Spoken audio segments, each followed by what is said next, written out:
So students आज हम discuss करने वाले हैं centre of mass for a two particle system. Centre of mass for a two particle system या centre of mass of two particle system भी हम कह सकते हैं, ठीक है ना। तो यहाँ पे हमने दो पार्टिकल्स लिए हैं ए और बी, ठीक है ना। तो यहाँ पे मैंने consider a system of two particles A and B of mass m1 and m2। A का मास m1 है, बी का मास m2 है, ठीक है ना। F1 and F2 are external force acting on A and B.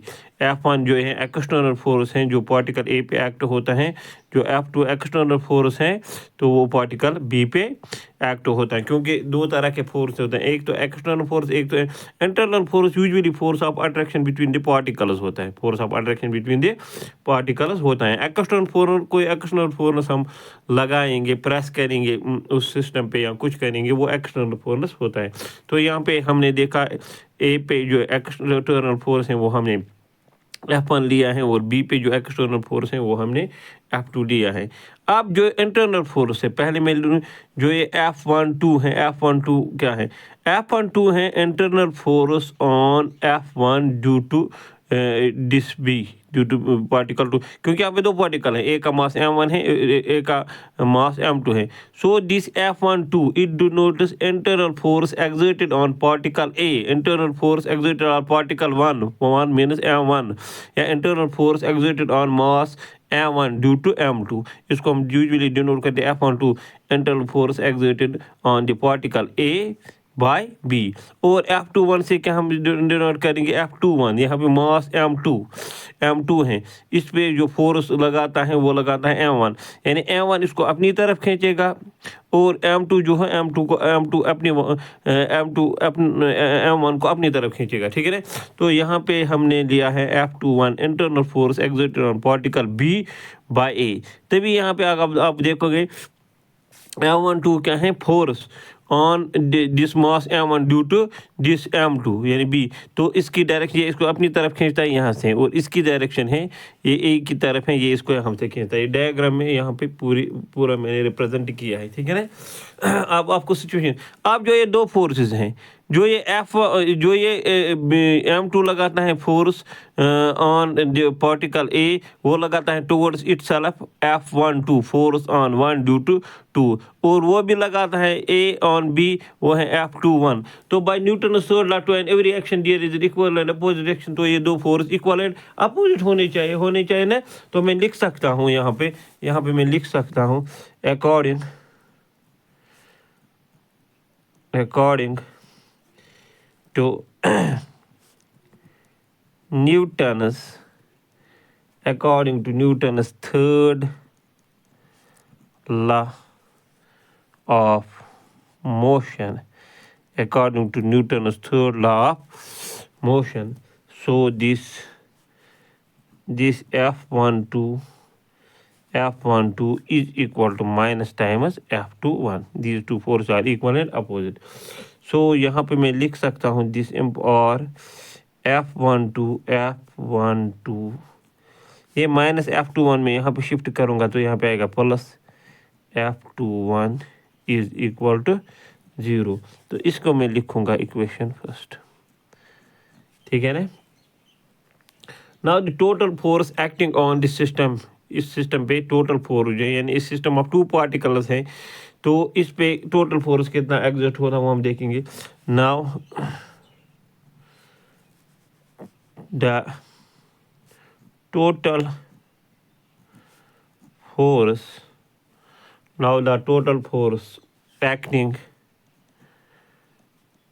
acting on the system is given by वो है F is equal to ये हम ये टोटल फोर्स हम F से डिनोट करेंगे, ठीक है ना। F is equal to total force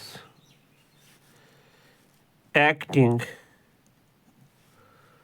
on the particle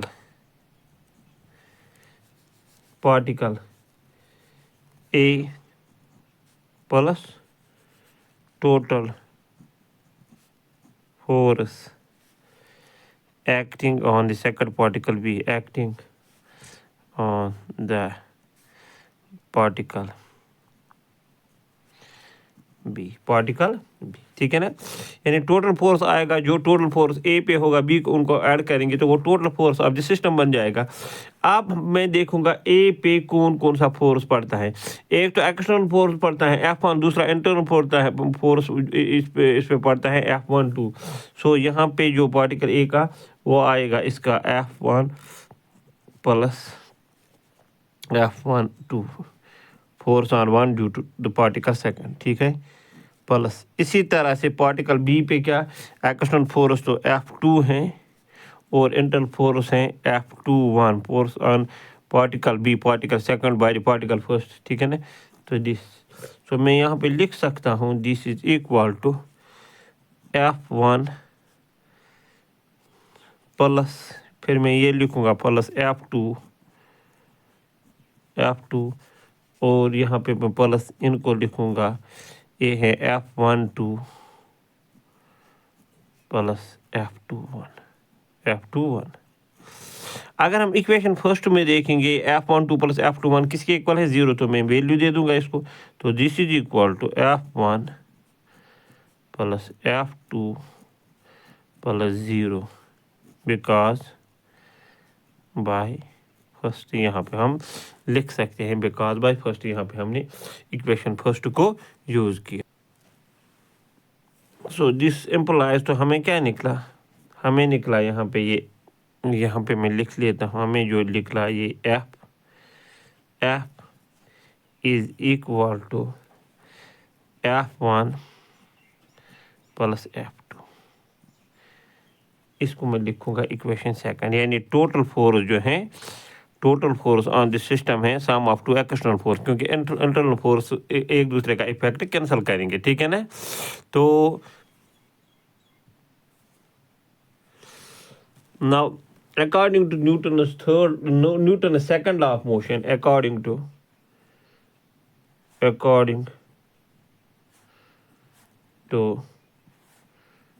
Newton's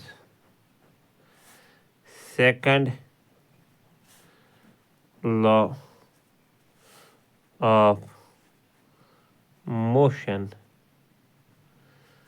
we have Newton का second law of motion of, हमें पता है, अगर मैं यहाँ पे देखूंगा that this for F is equal to mass into acceleration, and this is equal to mass, and we know that acceleration is equal to rate of change of velocity यानी dv by dt। So तो यहाँ पे अगर मैं लिख सकता हूँ this is equal to d by dt of, इसको m को मैं अंदर ले जाऊँगा m इंटू v, क्योंकि अगर फिर से मैं m को कॉन्स्टेंट बाहर निकालूंगा तो m बाहर आ जाएगा, वहाँ पे रह जाएगा फिर dv बाई dt। तो यूँ ही पे ये फार्मूला मैं यहाँ पे यूज़ करूँगा, न्यूटन सेकंड लॉ जो है सेकंड लॉ ऑफ मोशन भी है। तो यहाँ पे टोटल फोर्स जो इस पे पड़ता है ए पे, पार्टिकल ए पे, वो क्या है F1 प्लस उसका जो है उसका जो इंटरनल फोर्स है वो है F1 2। सो तो मैं लिख सकता हूँ फॉर पार्टिकल ए यहाँ पे, ठीक है ना। तो उस पे टोटल फोर्स कितना है पार्टिकल ए पे, एक तो है F1 एक्सटर्नल फोर्स है, दूसरा है प्लस F1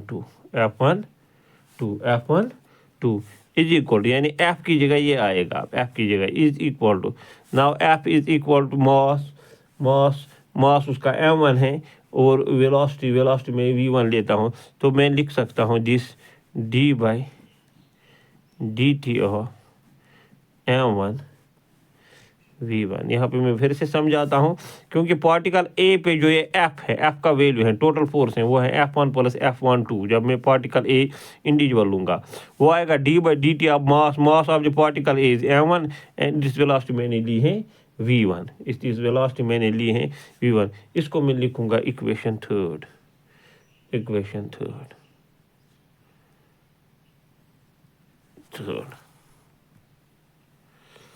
इसी तरह से एंड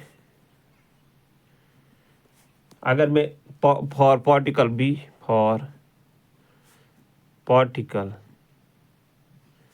बी, अगर पार्टिकल बी में उस पर टोटल फोर्स एफ किसके इक्वल है, वो है पहले F2 external force plus F21 is equal to वो आएगा इसी तरह से d/dt ऑफ मास m2 और इसकी वेलोसिटी में लेता हूँ v2, ठीक है ना। इसको मैं लूँगा इक्वेशन फोर्थ। अब मैं इक्वेशन दिस थर्ड और फोर्थ को ऐड करूँगा, adding third and fourth we have, तो वो आएगा F1 प्लस आएगा F12, थर्ड इक्वेशन फोर्थ है F2 प्लस आएगा F21 is equal to d/dt of, वहाँ पे आएगा m1v1 plus d/dt of m2v2।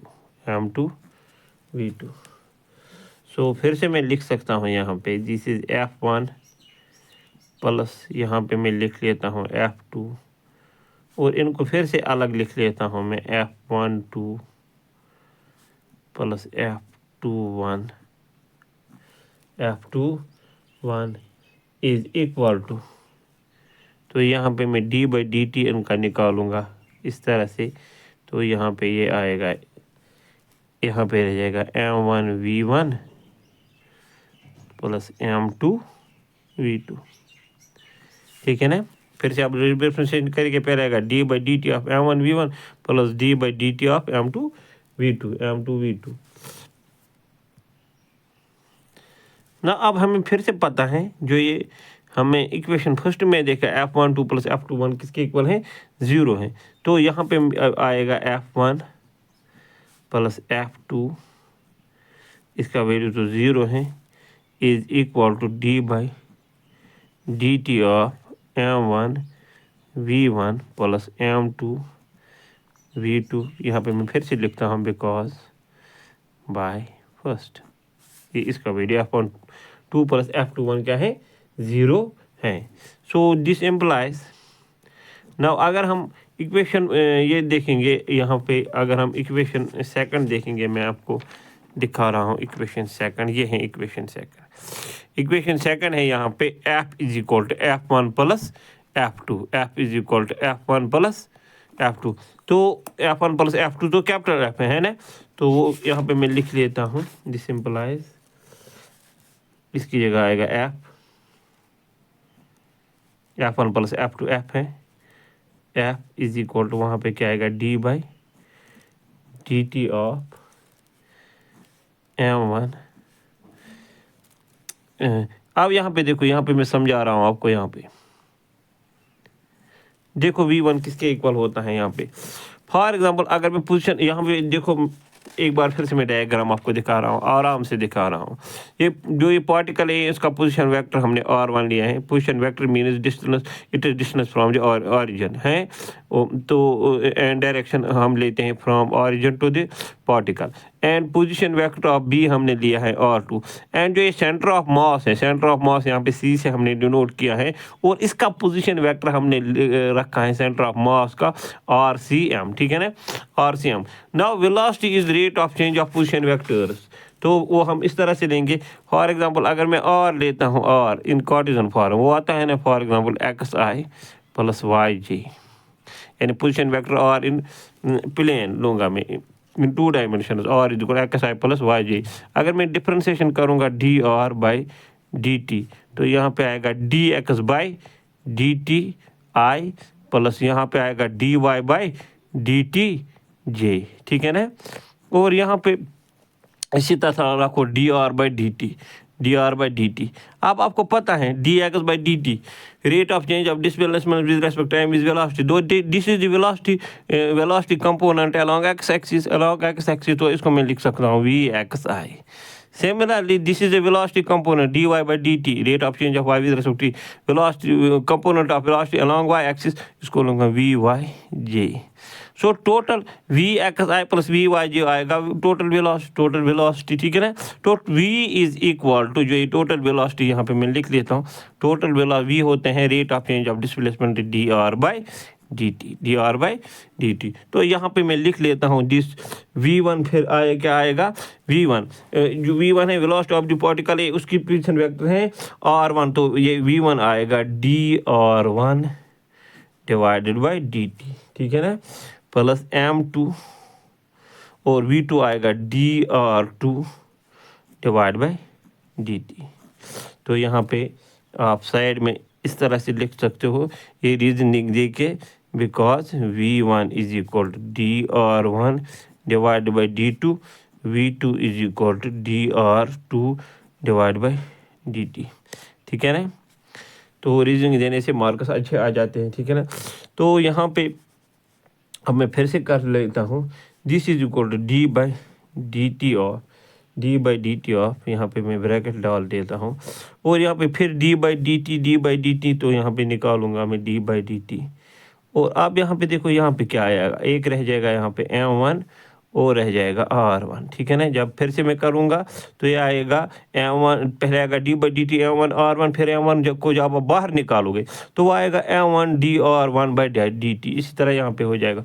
और यहाँ पे भी हमने डी बाई डी टी तो बाहर निकाला, तो यहाँ पे आएगा प्लस m2 r2, और यहाँ पे मैं इस ब्रैकेट को क्लोज कर लेता हूँ। This is further equal to, तो डी बाई डी टू, तो ये सेकंड डेरिवेटिव आएगा d2 डिवाइड बाई dt2, ठीक है ना। सेकंड डेरिवेटिव हम इस तरह से डिनोट करते हैं, आपको पता है। अगर फर्स्ट डेरिवेटिव है dy बाई dx, इसका derivative d2y divide by dx2, तो यहाँ पे इसको 2 लेते हैं और यहाँ पे इसको 2 लेते हैं, सेकंड डेरिवेटिव ऑफ, और यहाँ पे क्या रह जाएगा m1 r1 plus m2 r2, ठीक है ना।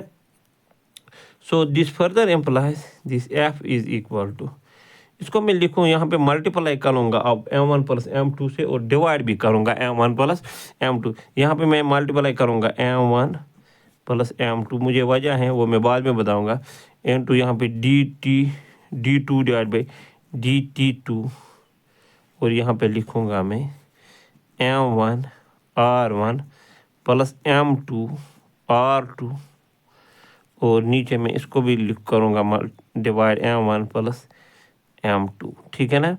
तो यहाँ पे मैं ये क्लियरली आप जिस m1 प्लस m2 को इस m1 प्लस m2 के साथ कैंसिल कर सकते हो, आपको अपनी इक्वेशन जो है वापस आ जाएगी। इसको मैं लिखूँगा इक्वेशन फिफ्थ, ठीक है ना। अब हमें पता है, अगर हम सेंटर ऑफ मास पे फोकस करेंगे, सेंटर ऑफ मास वो वाला पॉइंट होता है जिस पे हम कंसीडर करते हैं कि सारा का सारा मास इसी पॉइंट पे आ चुका है, यानी बैलेंसिंग पॉइंट भी वो होता है। वो मैंने आपको पहले वीडियो में बताया, अगर किसी ने वो वाला वीडियो नहीं देखा तो पहले आप वो वाला वीडियो देखो, ठीक है ना। यानी तो यहाँ पे जो ये सेंटर ऑफ मास है, इसका जो हमने पोजीशन वेक्टर दिया है r1। Now if A point mass, अगर मैं ये देखो ये m1 प्लस m2, अब जब ये सेंटर ऑफ मास में कंसिडर करूंगा तो ये एक ही सिस्टम बन जाएगा। जो इस पॉइंट पे हम फोर्स देंगे तो ये बैलेंसिंग पॉइंट है, तो पूरे सिस्टम पे आ जाएगा। तो मैं इस तरह से लिखूँ, अगर मैं हम इसको इस सेंटर ऑफ मास पे कोई फोर्स अप्लाई करूँगा जिससे जो ये पूरे सिस्टम में एक्सेलरेशन पैदा होगी, तो उस वक्त मैं मास क्या लूँगा, ये पूरा सिस्टम आएगा, मास आएगा total mass m1 plus m2। यहीं पे मैं यहाँ पे लिखूँगा इस तरह से। Now if A point mass m1 plus m2, यानी पॉइंट मास पूरा सिस्टम का मास मैंने लिया है m1 plus m2, having position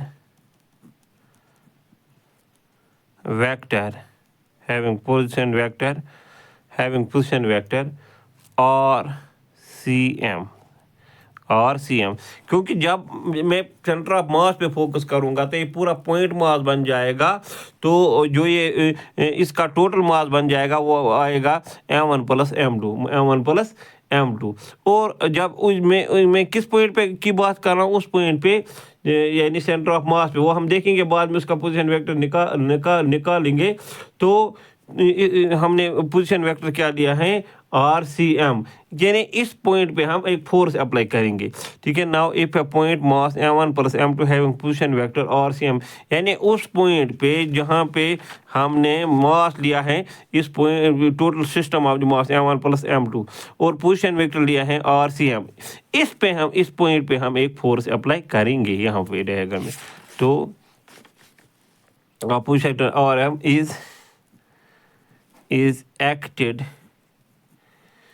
is acted by a force F, then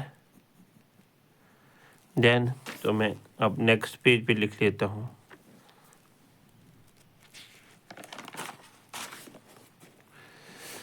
then तो अब हमने उस पे फोर्स F अप्लाई किया, ठीक है ना। देन F फोर्स हमेशा होता है मास इनटू एक्सेलरेशन। नाउ यहाँ पे मास क्या है, mass is total mass of the system, that is M1 plus M2, this is the mass M1 plus total mass into acceleration में यहाँ पे मैंने फॉर एग्जांपल एक्सेलरेशन A दिया है, ठीक है ना। नाउ एक्सेलरेशन, अब जैसे कि वेलोसिटी हमें पता है, वेलोसिटी जो है, velocity is equal to dr divided by dt, है ना वेलोसिटी। और अगर मैं एक्सेलरेशन की बात करूंगा, एक्सेलरेशन होती हैं rate of change of velocity dv by dt। तो अगर आप यहाँ पे यूज़ करोगे, this is d by dt of velocity, खुद किसके इक्वल है, dr बाई dt। तो टोटल में एक्सेलरेशन क्या आएगा, d2r डिवाइड बाई dt2, यानी आप जब पोजीशन वेक्टर की सेकंड डेरिवेटिव निकालोगे विद रिस्पेक्ट टाइम, तो वो आपको एक्सेलरेशन देगी, ठीक है ना। सो मैं इसको लिख सकता हूँ, this is equal to M1 plus M2, और जो एक्सेलरेशन है, acceleration is second derivative of position vector. और यहाँ पे जो हम पॉइंट कंसिडर करते हैं, उसका पोजीशन वेक्टर हमने लिया है RCM, तो उसकी सेकंड डेरिवेटिव आएगा d by dt2 of RCM। तो क्योंकि यहाँ पे R की जगह पोजीशन वेक्टर पॉइंट का है कैपिटल RCM, तो यहाँ पे d by dt2 of R की जगह आएगा RCM। इसको मैंने लिखा है इक्वेशन 6। अब इक्वेशन 5 और इक्वेशन 6 दोनों फोर्स, टोटल फोर्स F को रिप्रेजेंट करते हैं। ये भी यहाँ पे जो टोटल फोर्स F को रिप्रेजेंट करता है, यहाँ पे इक्वेशन 5 में F is equal to this, और वो भी यहाँ पे भी एक टोटल फोर्स को ही रिप्रेजेंट करता है, क्योंकि जब हम सेंटर मास देते हैं तो वहाँ पे हम सारा का सारा मास उसी पॉइंट पे आ जाता है। यहाँ पे भी हम टोटल फोर्स है। So therefore they should be equal, therefore from 5th and 6th we have, हमें क्या आ जाएगा, अब आप कंपेयर करके देखोगे, फिफ्थ है M1 प्लस M2, वहाँ पे भी 6th है M1 प्लस M, फिर है d by d2 divide by dt2 of M1 R1 plus M2 R2 divide by M1 plus M2, और वहाँ पे है d by dt2 of RCM। जब हम इनको कंपेयर करेंगे तो जो ये RCM, इसकी जगह यहाँ पे इक्वेशन फर्स्ट में किसने दी है, M1 R1 plus M2 R2 divide by M1 plus M2। So therefore from first and second we है, हम लिख सकते हैं this RCM position vector of the center of mass is equal to M1 R1 plus M2 R2 divided by M1 plus M2। ये निकला हमें position vector of the centre of mass of two particles. तो next video हम कुछ special case जो छोटी छोटे हैं वो डिस्कस करेंगे। तो आज के लिए इतना काफ़ी है।